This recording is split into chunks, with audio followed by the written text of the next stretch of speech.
দুনিয়ার জীবনে আমরা কাউকে একটু বেশি দিয়েছি, আল্লাহ বলছেন আমি কাউকে বেশি দিয়েছি, কাউকে কম দিয়েছি, যেন মানুষ একজন আরেকজনকে তার কাজে লাগাতে পারে, যেন একটা সুষ্ঠু সমাজ তৈরি হয়, যে সমাজে পরস্পরের প্রতি পরস্পরের দায় আছে, দায়িত্ব আছে এবং একজন আরেকজনের সাথে সম্পৃক্ত। এরা কেবল আত্মকেন্দ্রিক না, ওই জাহেলিয়াতের মতো তারা জীবনযাপন করে না। এইরকম একটা অবস্থা তৈরি হয়েছে। এবং তখন এটা আসার পরে কী হল, যারা লোকেরা আত্মকেন্দ্রিক ছিল, কেবল নিজে খাই নিজে বাঁচি, অথবা আরেকজনের সম্পদ আমি লুণ্ঠন করে নিয়ে আসতে পারলে এটা আমারই সম্পদ, এই লোকেরা এসে তাদের সম্পদে অন্যদের মধ্যে ভাগ বসিয়ে দিল, যেন আমার সম্পদ কেবল আমারই সম্পদ না, আমার সম্পদে আমার অন্য ভাইদের অধিকারও আছে। আপনি কি কথা বুঝতে পারছেন? তো সাহাবায়ে কেরামরা তারা এমন একটা সমাজ বিনির্মাণ করলেন। মক্কা থেকে যারা মদিনায় হিজরত করে চলে গেল, তারা তো কিছুই নিয়ে যেতে পারে না, কেবল জীবন নিয়ে গেছে। কিন্তু মদিনায় গিয়ে তারা থাকবে কোথায়? বাড়ি কই, সম্পদ কোথায়, ঘর কই, ব্যবসা বাণিজ্য কই? কিছুই নাই। আর মদিনায় তো আর ব্যবসা বাণিজ্য নাই। মদিনা এমন একটা সমাজ, গ্রাম অঞ্চলে কি ধরেন এখন থেকে 50 বছর আগে যারা গ্রামে ছিলেন, গ্রাম অঞ্চলে কি ব্যবসা বাণিজ্য ছিল? মানুষ কৃষি কাজ করতো। হ্যাঁ, আপনি ধান নিয়ে বাজারে যেতেন, মাছ কিনে নিয়ে আসতেন, নিয়ে যেতেন ধান, যার ধান লাগতো সে আপনার কাছ থেকে ধান নিত, আর মাছওয়ালা মাছ নিয়ে আসতো, সে আবার ধান নিয়ে যেত বাজার থেকে, কারণ তার ধান লাগতো। এইভাবেই তো সমাজ ছিল। কিন্তু এই মদিনার এমন একটা সমাজ, এগ্রারিয়ান, মানুষ কৃষি কাজ করতো। এই সকল লোকেরা তো এমনি করি, কিন্তু তারপরেও তাদের মনের ঔদার্য কি, তারা তাদের বাড়িঘরগুলোকে আলাদা ভাগ করলো, অর্ধেক দিয়ে দিল মক্কা থেকে যারা মুসলিম হিজরত করে গেছেন তাদেরকে। এমনকি তাদের কৃষি জমিগুলো অর্ধেক করে ফেলল, তাদের ব্যবসায়ী হাউসগুলো অর্ধেক করে ফেলল, যে ভাই তুমি আমার ভাই, অতএব তোমার একটুটুকু, তোমার কোনো টেনশন করার কোনো কারণ নেই, চিন্তা করার কোনো কারণ নেই। আপনার ব্যাংকে 1 কোটি টাকা আছে, কিন্তু আপনার আত্মীয়-স্বজন না খেয়ে মারা যাচ্ছে, আপনার কোনো অনুভূতিও নেই, আপনি খবরও নেন না। তারা ফোন করলে আপনি ফোন ধরেন না, ইগনোর করেন, কারণ আপনার মনে হয় যে উনি আমার কাছে ফোন দিয়েছে কিছু আমার জন্য চাওয়ার জন্য, আমার কাছে কিছু চাইবে। আপনি রাগান্বিত স্বরে প্রথমেই কথা বলেন, অথবা আপনি আগে 10টা এজেন্ডা ঠিক করে রাখেন, আমি নিজেই বিপদে আছি, আমি কিছুই করতে পারবো না। এই আত্মকেন্দ্রিক জীবন আমাদেরকে কোনোদিন সুখ দিতে পারে না। এই যে আমরা সকাল থেকে দৌড়াই রাত পর্যন্ত, বাসায়ও সুখ নাই, যেখানে যাই সেখানে সুখ নাই, রাস্তায় তো সুখ নাই। তাহলে কিসের পেছনে দৌড়াচ্ছেন? কী কারণে দৌড়াচ্ছেন? সেন্টার ফর জাকাত ম্যানেজমেন্ট আপনাদেরকে বিশাল অপরচুনিটি দিয়েছে লাইফের মিনিং বোঝার জন্য। এটা না বুঝলেই এখানে চাকরি করে লাভ নাই। এটা 8-10টা প্রতিষ্ঠানের মতো আপনি মনে করবেন। এটা একটা মিশনারি ওয়ার্ক। এখানে কেউ ঘুমাতে পারে না, এখানে এমনিই বিবেকের কারণে আপনি জাগ্রত থাকেন, তারপর আপনার রেসপন্সিবিলিটি আপনাকে ঘুমাতে দেয় না। ওমর রাদিয়াল্লাহু তাআলা আনহু প্রেসিডেন্ট হওয়ার পর তার শরীর কি আগের চেয়ে ভালো হয়েছে না আরও খারাপ হয়েছে? ওমর ইবনে আব্দুল আজিজের চেহারা, আগে তিনি ছিলেন প্রিন্স, কিন্তু যখন তিনি খলিফা হন তখন তিনি শুকিয়ে যান, তার আর খাবার হয় না, দিনের বেলা ঘুমান না, রাতের বেলাও ঘুমাতে পারেন। দায়িত্বের অনুভূতি, তাকে যখন বলা হয় যে আপনাকে মুসলিম উম্মার খলিফা বানানো হলো, তিনি ইন্না লিল্লাহি ওয়া ইন্না ইলাইহি রাজিউন এটা বলে তিনি বেহুশ হয়ে পড়ে গেছেন। কারণ কি? তার স্ত্রী বলেন, আপনি কেন এরকম করেছেন? আপনি বেহুশ হয়ে গেলেন কেন? তিনি বলেন, এই গোটা উম্মার দায়িত্ব আমাকে দেওয়া হয়েছে, কিয়ামতের দিন যদি আমাকে আল্লাহ প্রশ্ন করেন তুমি কি দায়িত্ব পালন করেছো, আমি এত লোকের দায়িত্ব কেমনে পালন করব? এত লোকের ব্যাপারে আমি কিভাবে জিজ্ঞাসার উত্তর দেবো? আমি তো দিতে পারবো না। এই অনুভূতি কি তাকে ঘুমাতে দেয় না? তিনি ছিলেন প্রিন্স, তার বিলিয়নস অফ ডলার ছিল, বিলিয়নস অফ টাকা, তার ওয়াইফের বিলিয়নস অফ টাকা, কারণ তিনি হচ্ছেন আমিরের মেয়ে। অতএব এমনি বাবার কাছ থেকে তিনি কোটি কোটি কোটি কোটি টাকা তখনকার দিনার দিরহাম পাইছেন। কিন্তু যখন তারা মারা যান তখন তার ছেলেরা প্রায় ভিক্ষা করবে, এরকম একটা অবস্থা, কিছুই নাই। একটা খলিফা অর্ধ বিশ্ব যিনি শাসন করেছেন, অর্ধেক পৃথিবী, তৎকালীন অর্ধেক পৃথিবী শাসন করেছেন, তারপরে তিনি যখন মারা যান তার সন্তানরা, এরা কেউ 1 দিরহাম 2 দিরহাম, আমাদের এখনকার সময়ে অথবা 200 500 1000 2000 5000 টাকা করে ভাগে পাইছে, এর চেয়ে বেশি পায় না। আর তার থাকার কিছুই নেই।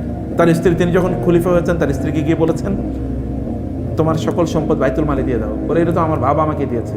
বলে, তোমার বাবা তো বড় কোনো ব্যবসায়ী ছিল না, এই সম্পদ এখানে রাখা যাবে না, এগুলো সব বাইতুল মালে, পাবলিক প্রপার্টি, এগুলো মানুষেরই দিয়ে দাও। এবং দিয়ে দিয়েছেন, তিনিও সব দিয়ে দিয়েছেন। ওমর ইবনে খাত্তাব রাদিয়াল্লাহু তাআলা আনহু তার ছেলেকে তিনি যখন বাজারে গেলেন, গিয়ে দেখলেন ছেলে অনেক সেখানে উট বিক্রি হচ্ছে, তবে একটা সবচেয়ে সুন্দর, সুদর্শন, শক্তিশালী এবং রক্ত মাংস বেশি, এরকম মাংসালো একটা উট বিক্রি হচ্ছে। তিনি বলেন ওটার মালিককে? বলে এটা আমিরুল মুমিনের ছেলে আব্দুল্লাহ। আমিরুল মুমিন মানে ওমরের ছেলে। ওমরকে বলছেন আমিরুল মুমিনের ছেলে আব্দুল্লাহ ওট এটা। বলে আব্দুল্লাহ কই? বলে আছে, তাকে ডেকে নিয়ে আসো। বলে আব্দুল্লাহ এই উট কার? বলে বাবা আমার। তুমি কবে উট মালিক হয়েছো?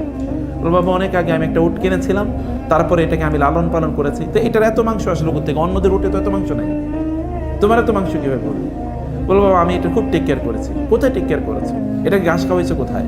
এটা খাবার খাওয়াইছো কোথায়? বলে ওই যে যেখানে অন্যরা তাদের উটগুলো নিয়ে যে সেখানে নিয়েছে। ও সেখানে নিয়ে যাওয়ার পর তো লোকেরা বলেছে এ তো আমিরুল মুমিনের ছেলের উট, অতএব তার জন্য আলাদা জায়গা দিয়ে দিচ্ছে, তাকে আলাদা স্পেশাল প্রিভিলেজ দিয়েছে। আচ্ছা এটা আমিরুল মুমিনের ছেলের জন্য এই জায়গাটা থাক, তোমরা কেউ আর ওখানে তোমাদের উট নিয়ে যেও না। সে তো স্পেশাল সুযোগ পেয়েছে, অতএব তোমার উট স্পেশাল সুযোগ পেয়েছে এই কারণে ওটার পেট মোটা এবং ওইটার মাংস বেশি আর অন্যদের মাংস কম। এই উটের মালিক তুমি হতে পারবা না। কত টাকা দিয়ে কিনেছো? বলে এত টাকা দিয়ে। যাও এটা বিক্রি করো, যতটুকু টাকা দিয়ে কিনেছো ততটুকুই তোমার টাকা, আর বাকিটা এটা বাইতুল মালে মানুষের দিয়ে দিতে হবে, সাদাকা করতে হবে, সাদাকা করতে হবে। আর আপনি তো একটা ওয়ার্ডের মালিক হলে ওয়ার্ডের কমিশনার হওয়ার পর এরপরে আপনার চেহারা পরিবর্তন হয়ে যায়।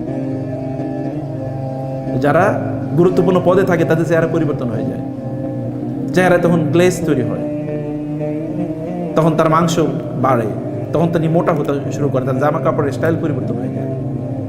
আর যখন ওখানে থাকে না তখন দেখা যায় যে অন্যরকম। আমাদের দেশে এরকম অনেক গুরুত্বপূর্ণ লোকেরা ছিল যারা যখন চেয়ারে বসতো তখন তাদের চেহারা থেকে গ্লেজ বাইর হইতো, আর চেয়ার থেকে যাওয়ার পরে মনে হচ্ছে কাজের বুয়া অথবা রিক্সা চালক, এরকম আছে না? চেহারা দেখলে মনে হয়। তো কারণ কি?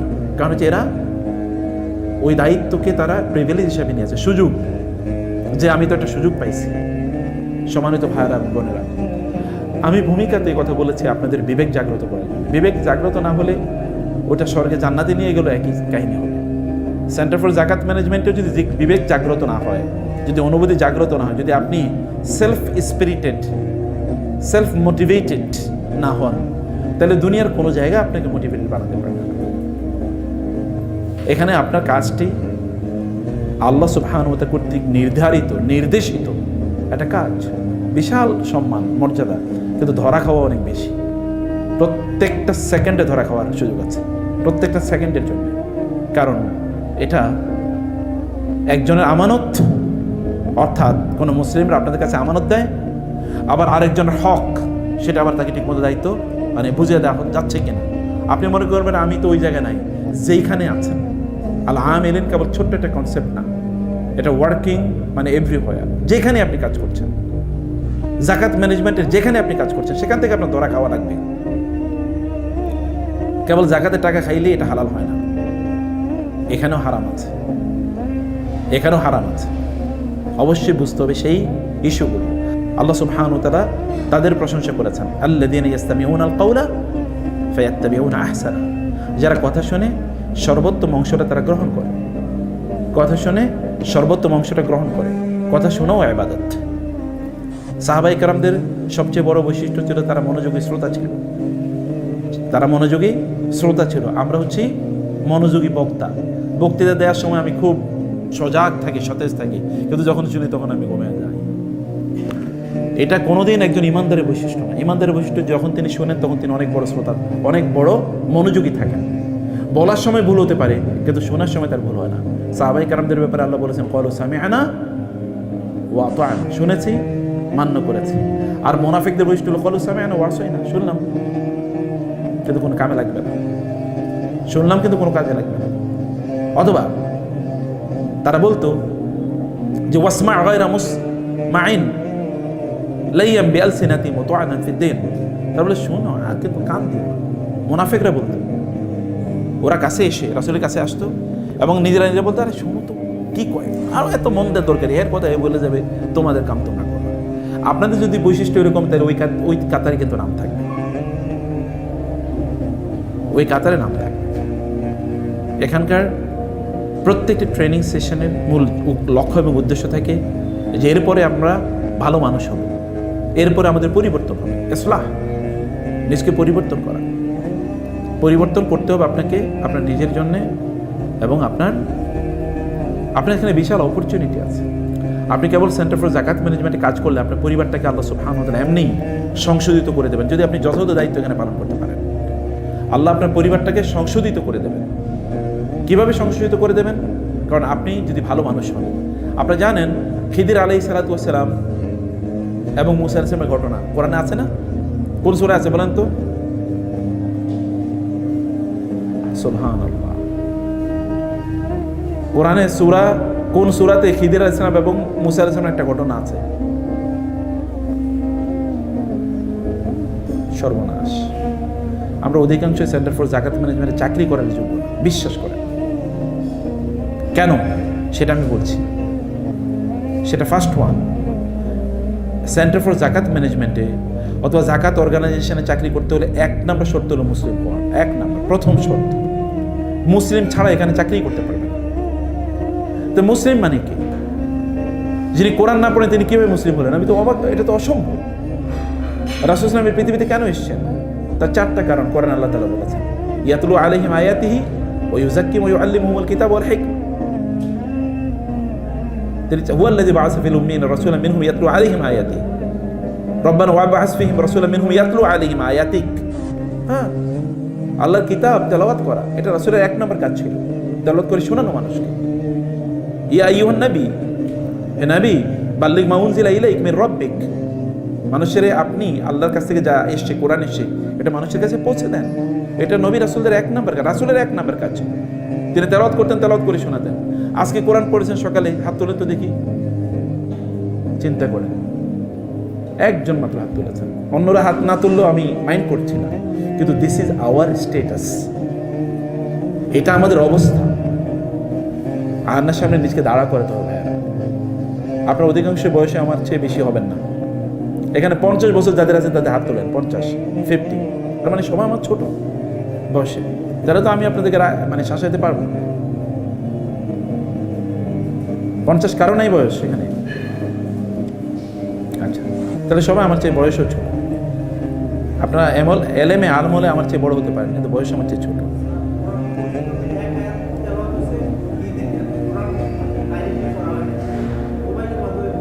কতটুকু? না, মোবাইল থেকে তেলাওয়াত করলে হবে, মোবাইল থেকে তেলাওয়াত করলে হবে। দেখেন ভাই বোন, আল্লাহ সুবহানাহু ওয়া তাআলা কোরআনে সূরাতুল কাহাফ, এই সূরাতে খিদির এবং মূসা আলাইহিস সালাতু ওয়াস সালাম গল্প বলেছেন। এর মধ্যে 3টি ঘটনা ঘটেছে খিদির আলাইহিস সালামের সাথে, মূসা আলাইহিস সালামের সাথে। নদী পার হয়ে গেছেন, পার হয়ে ওই পারে গিয়ে নদীটা কি মানে নৌকার কি করেছেন? ফুটো করে দিয়েছেন। মূসা আলাইহিস সালাম বললেন, আপনি কেন নৌকা ফুটো করলেন? এটা তো আপনি খারাপ কাজ করছেন। খিদির বললেন, আমি না তোমাকে আগেই বলছি আমাকে কোনো প্রশ্ন করতে পারবে না যতক্ষণ আমি নিজে ব্যাখ্যা না দিই। তুমি আগেই প্রশ্ন করলে কেন? সরি, মাফ করে দিন, আবার সুযোগ দেন।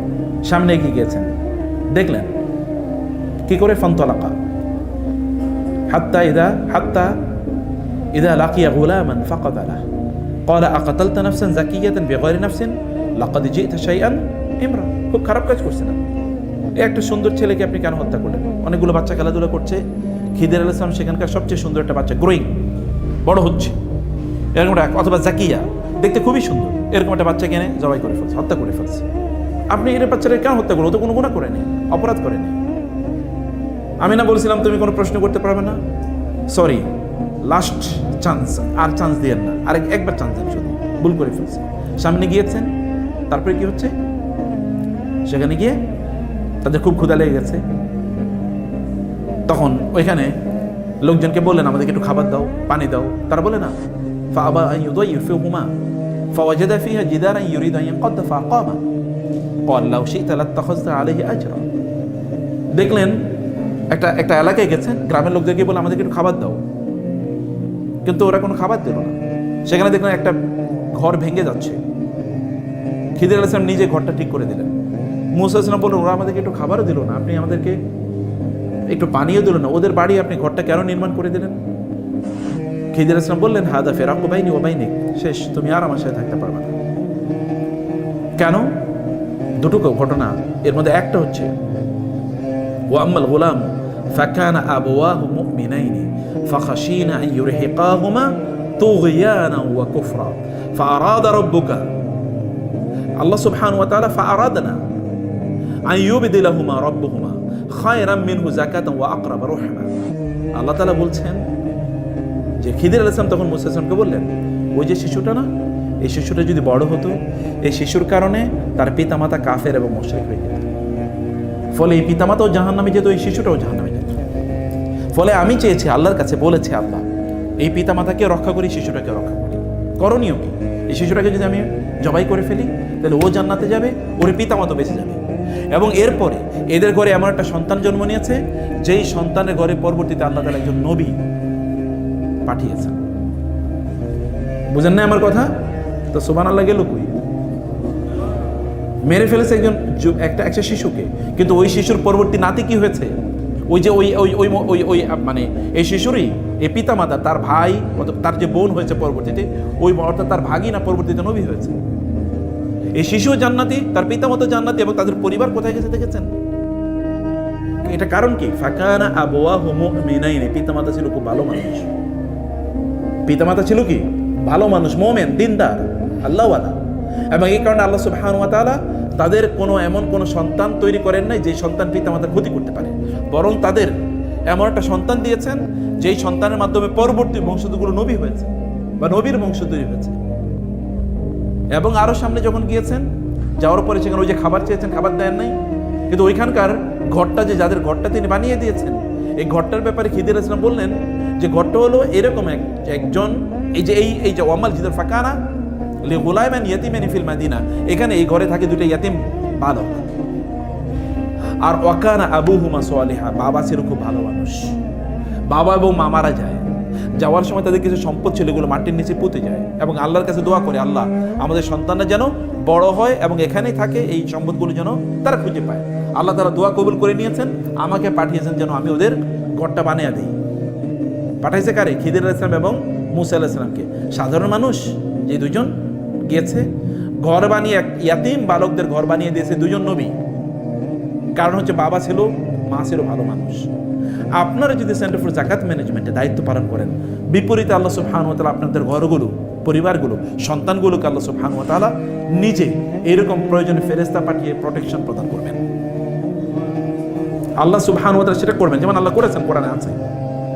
মানে আপনি এখানে ঠিকমতো যদি কাজ না করেন তাহলে আপনার সন্তানটা তো উচ্ছনে যাবেই। সেন্টার ফর যাকাত ম্যানেজমেন্টে কাজ করলে আপনার সন্তানটা কি একেবারে মানে আল্লাহওয়ালা হয়ে যাবে, খুব ভালো মানুষ হয়ে যাবে? Not necessarily. সম্মানিত ভাইরা, এটা ভূমিকা বলে এবার আমি যে আয়াতগুলো তেলাওয়াত করি, সূরাতুত তাওবা। সূরাতুত তাওবার এই আয়াতগুলোর প্রেক্ষাপটই হচ্ছে আল্লাহ সুবহানাহু ওয়া তাআলা যাকাতের সম্পদ কোথায় কোথায় ব্যয় করা যাবে সেই 8টি খাত আল্লাহ তাআলা এখানে উল্লেখ করেছেন। মাসারিফুজ যাকাত বলা হয় এখানে। কিন্তু তার আগের আয়াতগুলো যদি আপনি দেখেন, ওয়া মিনহুম মান ইয়ালমিজুকা ফিস সাদাকাত, এর মধ্যে আল্লাহ সুবহানাহু ওয়া তাআলা কাফের এবং মুশরিকদের তাদের প্রচুর সম্পদ দেখে যেন রাসূল সাল্লাল্লাহু আলাইহি ওয়াসাল্লাম তিনি যেন মানে বিহবল না, হতচকিত বা বিহবল না হয়ে পড়েন, তিনি যেন টেনশন না পড়েন। ওদের এত টাকা পয়সা, মুসলমানদের টাকা পয়সা নাই, আমার টাকা পয়সা নাই, ওই লোকের এত অর্থ, এটা যেন আপনাকে বিব্রত না করে। আল্লাহ সুবহানাহু ওয়া তাআলা এই সম্পদের মাধ্যমে ওদেরকে শাস্তি দিতে চান। সম্পদ একটা পানিশমেন্ট, সম্পদ মানুষের জন্য একটা পানিশমেন্ট যদি এটা ওয়েল গভর্নেন্স বা ওয়েল ম্যানেজমেন্ট যদি না হয়। সম্পদের কারণে আপনি ঘুমাতে পারবেন না, আপনার আত্মীয় স্বজনের সাথে সম্পর্ক খারাপ হবে, পাড়া প্রতিবেশীর সাথে সম্পর্ক খারাপ হবে, আপনার বিরুদ্ধে বিভিন্ন লোকেরা তখন বিভিন্ন ধরনের ষড়যন্ত্র চক্রান্ত তৈরি করা শুরু করে দেবে যদি আপনার সম্পদ হয়। আমি এরকম বহু লোকের জানি, ধনী লোক, তারা এলাকায় যেতে পারে না। আমি এমন বহু লোকের জানি এলাকায় যেতে পারে না, এলাকায় গেলে লোকেরা তাদেরকে কি করবে? আক্রমণ করবে, এবং এই কারণে তারা যেতে পারছে না। অথবা এমন অনেক লোক আছে এলাকায় ভয় যেতে পারে না, কারণ এলাকায় গেলে গরিব দুঃখেরা তাদেরকে চারিদিক থেকে এমন ঘিরে ফেলবে, হতে পারে যে সে সেখানে মারাও যেতে পারে। এমন বহু লোক আছে। সম্পদ অনেক সময় পানিশমেন্ট যদি এটার ওয়েল গভর্নেন্স না হয়। আল্লাহ সুবহানাহু ওয়া তাআলা তাদের কথা বলেন এবং বললেন যে এদের একদল লোক তারা প্রচুর পরিমাণ চ্যারিটি করে, কিন্তু আল্লাহ তাআলা তাদের চ্যারিটি কবুল করবেন না, গ্রহণ করবেন না। বহু লোক বহু দান সাদাকা করে, কিন্তু এই সকল দান সাদাকা তার দুনিয়ার কোনো কাজে আসবে না, আখিরাতের কাজে আসবে না। দুনিয়ার কোনো কাজে আসতে পারে, যেমন তার পপুলারিটি বাড়বে, লোকেরা বলবে তাকে দানশীল, কিন্তু আখিরাতে কোনো কাজে আসবে না। এরপরে আল্লাহ তাআলা তৃতীয় ক্যাটাগরি লোকের কথা, কারণ কি? কারণ হচ্ছে এটা আল্লাহর জন্য করে না কাজটি। এখানে যারা সেন্টার ফর জাকাত ম্যানেজমেন্টে কাজ করতে এসেছেন, আল্লাহর সন্তুষ্টির জন্য এসেছেন, একজন দুই, আপনার হাত তুলে তো কারা কারা এসেছেন? আচ্ছা মাশাআল্লাহ, সবাই হাত তুলে, না তুললে তো এটা আরেক বিপদ, তাহলে আমি আইলাম কেন? ঠিক আছে, ভালো কথা। এটা কিন্তু শপথ করলেন আমার সামনে, আল্লাহকে সামনে রাখলেন। এই হাত তোলা কি আমার সামনে হাত তোলা? হাত তুলেছেন কার সামনে? যদি এই নিয়ত নাও থাকে তাহলে আজকে থেকে নিয়ত করুন, আমি আল্লাহ সন্তুষ্টির জন্য এখানে এসেছি, আমি আল্লাহ সন্তুষ্টির জন্য এখানে এসেছি। যদি আপনার চিন্তা এটা থাকে, তাহলে কেউ আপনাকে কোনোদিন বিট্রে করতে পারবে না, ডিসিভ করতে পারবে না, ধোকায় ফেলতে পারবে না, কনফিউজ করতে পারবে না। আপনি তখন কখনোই ডিমোটিভেটেড হবেন না, because you work it for Allah. মায়েরা যদি রান্না করার সময় চিন্তা করে, আমি রান্না করছি, যারা খাবে তারা খাওয়ার পর আমার জন্য দোয়া করবে, এটা আমার জন্য একটা সওয়াবের কাজ, তাইলে ও মাকে কোনোদিন বিরক্ত হবে না রান্না করতে গিয়ে? সে তো মনে করো আমি নামাজ পড়লে যেরকম সওয়াব হবে, রান্না করলে তো সওয়াব হবে। অতএব নামাজ যেরকম আমার বিরক্ত নেই, রান্নাতেও বিরক্ত নেই। তিনি তো এটা চিন্তা করবেন না। আপনি যখন এখানে 8 ঘন্টার বেশি কাজ করবেন, আপনি যখন জানবেন এটা তো আমার ইবাদত, আমি কোরআন তেলাওয়াত করলে যেরকম সওয়াব পেতাম, এখানে আমি কাজ করলে সওয়াব পাবো, তখন তো আর আপনি 8 থেকে 10 ঘন্টা গুনবেন না যে আমি 9 ঘন্টা কেন কাম করবো, আমি 8 ঘন্টা চেয়ে 1 মিনিটও বেশি দেবো না। তখন আপনি এই করুন সেকুলার ক্যালকুলেশন আপনি যাবেনই না, তখন আপনার ক্যালকুলেশন থাকবে আল্লাহর সাথে। আপনার তখন কন্ট্রাক্ট চুক্তি হলো আল্লাহর সাথে, কারণ you are working for Allah, you are Allah's creation and you are working for the creation of আল্লাহ।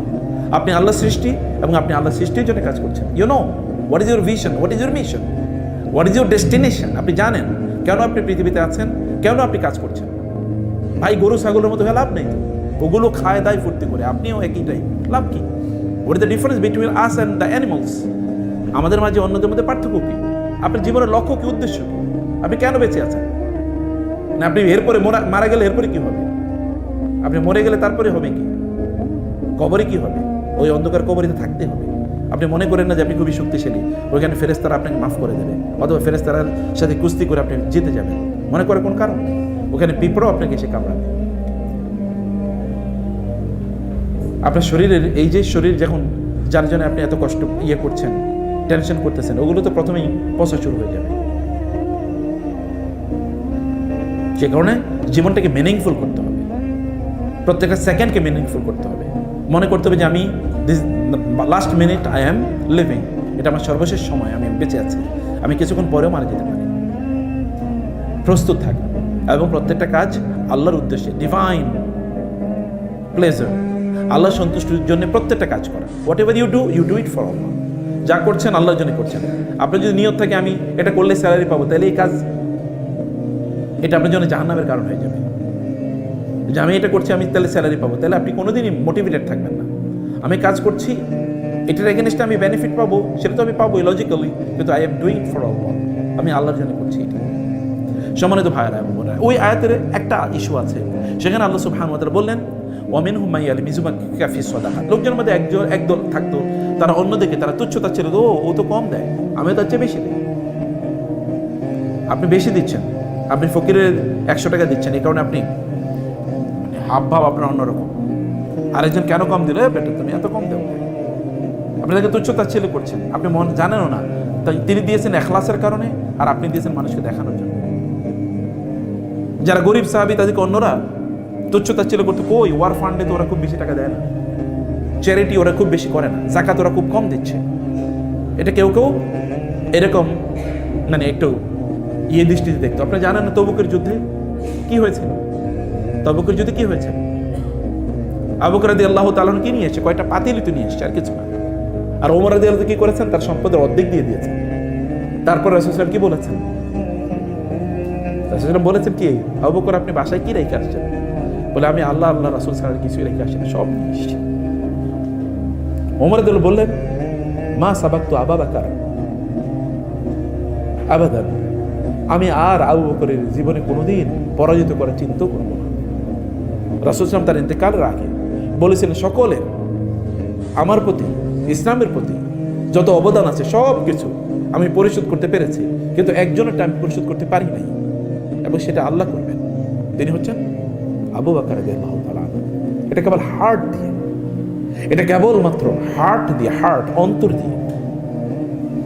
অন্তরের ইবাদত সবচেয়ে বড় ইবাদত, জানেন তো আপনারা? শরীরের ইবাদতের চেয়ে অন্তরের ইবাদত কি সবচেয়ে বড় ইবাদত? আপনি কি হাদিসটা শুনছেন জীবনে কোনোদিন? ইন্নামাল আমালু বিন্নিয়াত শুনছেন কোনোদিন? মানে কি? ইন্নামাল আমালু বিন্নিয়াত মানে কি? হ্যাঁ, নিয়তের উপর ভিত্তি করে মানুষ তাদের আমলের সওয়াব পাবে। নিয়ত কি? নিয়ত আপনি এখানে কাজ করলে ইবাদত হবে, মসজিদে নামাজ পড়লে ইবাদত হবে, নট নেসেসারিলি। ফাওয়াইলুল লিল মুসাল্লিন, নামাজ পড়লো ধ্বংস, নামাজ পড়লো ধ্বংস। এবং আল্লাহ সুবহানাহু ওয়া তাআলা বলেছেন যে ওই ইয়া আইয়ুহাল্লাযীনা লা তুবতিলু সাদাকাতিকুম বিল মান্নি ওয়াল আযা কাল্লাযী ইউনফিকু মালাহু রিয়া'আন নাস। হে লোকেরা, তোমরা দান সাদাকা করলে এগুলো ধ্বংস হয়ে যেতে পারে, তোমাদের দান সাদাকাগুলো তোমরা ধ্বংস করে দিও না, এটা তোমাদের জন্য জাহান্নামের কারণ হতে পারে। প্রিয় ভাইয়ের, ইখলাস, অন্তর দিয়ে ইবাদত করা, অন্তরের ইবাদত শ্রেষ্ঠতম ইবাদত।